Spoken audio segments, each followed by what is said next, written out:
अवधेश मिश्रा जी के लिए एक बहुत ही प्यारा सा गीत।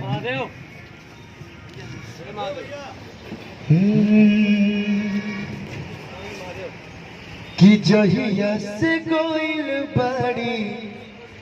राजा जी के भीरिया करी हो न फोन उधार रोले बड़ी किरिया ऊ बड़ी कैसन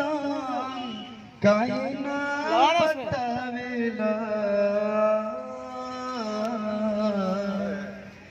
तोहर है अदतिया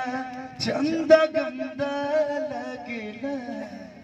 नहीं जान के खबरिया तू ले आइला तोहर है अदतिया चंद गंदा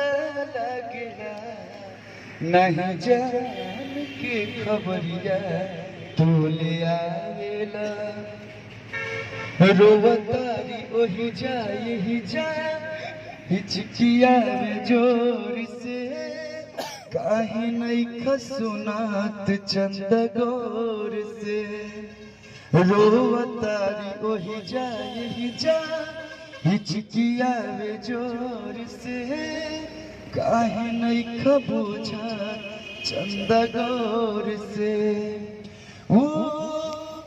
कौन